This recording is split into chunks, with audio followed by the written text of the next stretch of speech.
नमस्कार, स्वागत है। और खुशी का माहौल है चारों तरफ, क्योंकि एक पार्टी जीती है, एक पार्टी हारी है। लेकिन क्या ये सिर्फ जीत हार के खेल का नाम है डेमोक्रेसी, लोकतंत्र, या फिर एक बहुत ही गहराइयों तक जाने वाला एक ऐसा आइडिया है जिससे लोगों के हकों की रक्षा हो? तो लोकतंत्र एक बहुत ही बृहद टॉपिक है, लेकिन आज हम बात करने वाले हैं चुनाव और चुनावी आउटकम के बाद होने वाले hue and cry.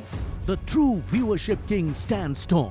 Absolute domination on results. आज 5 राज्यों में हुए चुनावों का परिणाम आया और उस परिणाम में एक पार्टी गदगद फर्श से अर्श तक। तो बहुत सारे विशेषज्ञ आपको मिल जाएंगे, बहुत सारी चुनावी चर्चा होगी, ज्ञान दिए जाएंगे, कमियां निकाली जाएंगी कि जो जीता वो क्यों जीता, जो हारा वो क्यों हारा। आज नए नए कीर्तिमान स्थापित होंगे, एक्सपर्टाइज की, डेटा एनालिसिस, यहाँ पे ये जाति ने यहाँ वोट किया, यहाँ कमी रह गई, यहाँ उन्होंने अच्छा प्लानिंग, मैनेजमेंट, चाणक्य नीति, हर वो शब्द जो हर एक परिणाम के बाद, चुनावी परिणाम के बाद आपके कानों के पर्दों को फाड़ते हैं, वो आज फिर से चारों तरफ इंटरनेट से लेके टीवी पर तक फैले होंगे और सब ज्ञान दे रहे होंगे। Since you have advertised this program as double engine, BJP का डबल इंजन क्लियर है। यूँ है कि चुनावों के पहले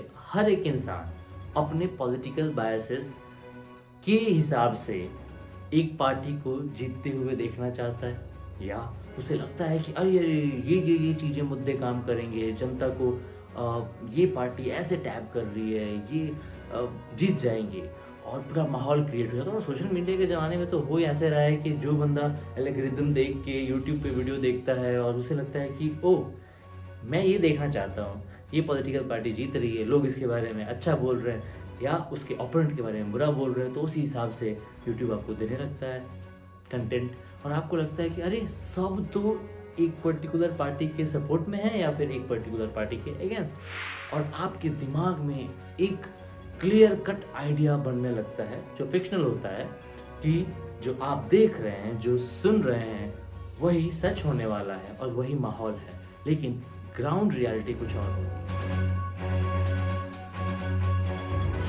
और आजकल ये जो यूट्यूब पे जर्नलिस्ट पैदा हुए हैं, they might be well intention, but वो कर क्या रहे हैं, वो कैटर कर रहे हैं। Simple solution. My choice of content was based on what I felt was lacking in the Indian mainstream media. जो मेन स्ट्रीम मीडिया जिन ऑडियंसेस को एलियनेट कर चुका है, वो उस ऑडियंस को टैप करने के चक्कर में वो चीज़ आपको बताते हैं, दिखाते हैं जो आपको अच्छा लगे।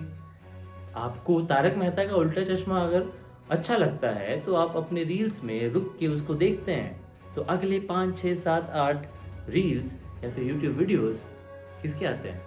तारक मेहता के उल्टे चश्मे के। Huge problems on YouTube. You have people sometimes pretending to be journalists, and these guys do insane amount of damage.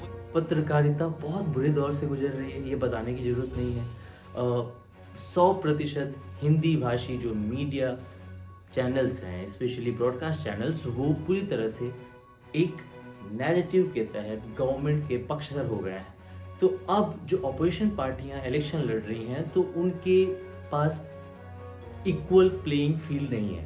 जो मेन स्ट्रीम मीडिया है हिंदी भाषी, जो पूरी तरह से सरकार का पक्षधर है, वो तो अपना काम कर ही रहा है। रोज हिंदू मुस्लिम, रोज सरकार को भगवान रूपी अवतार दिखाने के लिए, और उस सरकार में स्पेशली एक मेलोडी, मतलब हमारे मोदी जी, उनके लिए एक अलग से एक सेगमेंट बन गया है सारे मीडिया चैनल्स में, हिंदी वाले मुख्य तौर पे, जहाँ पे उनको ना भगवान या फिर उनको मसीहा, सेवियर, कि अगर ये नहीं होगा तो देश बर्बाद हो जाएगा, वो वाली फीलिंग 24/7 फीड की जाती है। और यहाँ पे इनकम्बेंसी और क्वेश्चनिंग, स्क्रूटनी अपोजिशन पार्टीज की हो रही है। तो ऐसे में अपोजिशन पार्टीज के लिए वैसे भी चुनाव जीतना बड़ी ऊंची और आउट ऑफ रीच हिमाचल को छोड़ दिया जाए तो पिछले 5 सालों में जितने भी इलेक्शन हुए हैं, उनमें जो हिंदी पट्टी की जो इलेक्शन है,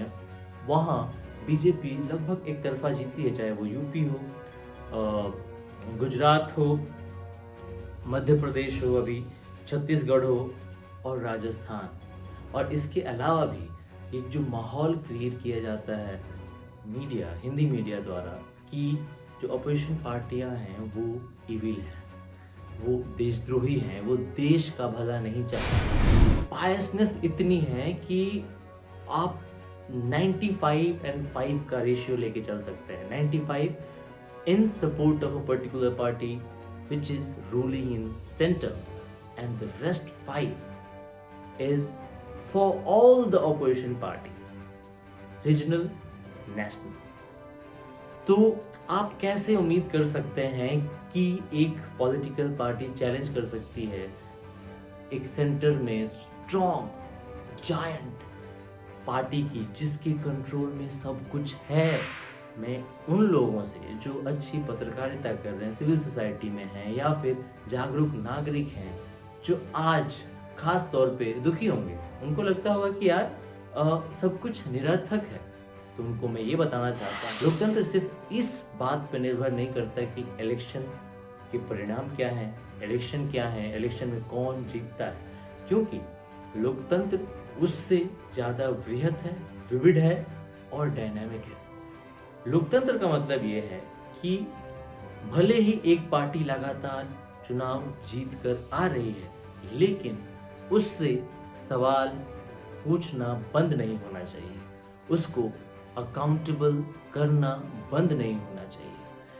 तो जो भी पत्रकार, चाहे वो ग्रामीण इलाकों से आ रहे हैं, जद्दोजहद कर रहे हैं, स्ट्रगल कर रहे हैं, स्टोरीज लाने का जो लोगों को प्रभावित करती हैं, और या फिर जो अपना यूट्यूब चला रहे हैं, उनको भी ये समझना चाहिए कि you are not mere a counter of whatever the mainstream media is doing. You need to focus on journalism. You cannot fall prey of the propaganda of mainstream media because you cannot fight them. You cannot win over them. So what you can do is you can pick stories which are affecting people and tell them. Don't fall in the trap of narratives created by the mainstream media and political parties. You are not here for a political party or against a political party. You are here for the people, for journalism, where you need to bring out stories. Your journalism should not be only about news headlines created on Twitter and prime time shows of news mediums which are mainstream. Your duty is, however hard it is, you go dig stories, bring them out. To make you understand, I'll give you two examples. One, News Laundry, and the second one is Ajit Anjum, YouTube channel. Ajit Anjum is a veteran journalist who was thrown out of the mainstream media and now he runs his own YouTube channel. The other one is News Laundry. News Laundry is an ad-free independent news organization. These two were in field to cover the assembly elections. And the way they covered the election is completely different. On one hand, News Laundry went to different parts of the states and tried to gather information about the policies of the government and how they are reaching to the people or not. They were not catering to a party line. They were questioning every government. They were trying to scrutinize their works done in their tenure of 5 years. And then they were creating reports. They were making programs to tell you that, okay, let's see. If this government has done this for its public and how it has reached, how it is effective and how it is working for people or it's not working for people. And this is what a journalist should do. You should not be in field to just counter a narrative. You should not be in field to just counter a particular narrative or a particular ideology, because as a journalist your job is to do journalism. You should not be part of any narrative.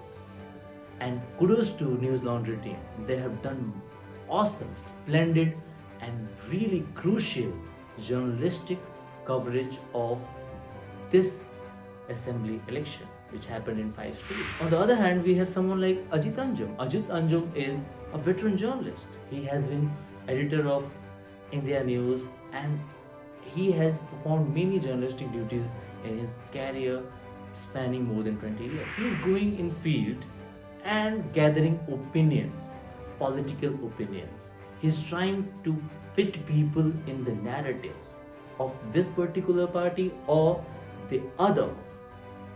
He's not doing journalism. He's just gathering opinions. He's just going and talking to people. He's not covering anything which is uncovered. What I mean to say is, as a journalist, this is high time we up our games. We bring out stories, not narratives. Because narratives are not going to serve people, they are going to serve political parties. You are fighting a giant, an evil giant which is out there to kill you. And what you are trying to do is falling prey of his enemy. You don't need to counter a narrative. You do your journalism and that will serve people. Never fall prey to any narrative. Ones who are in power today will be in opposition someday, and the ones who are in opposition today will be in power someday. And they will have similar traits of the ruling class which is today. So mark my words, as a journalist, you should leave the party lines aside and be a journalist.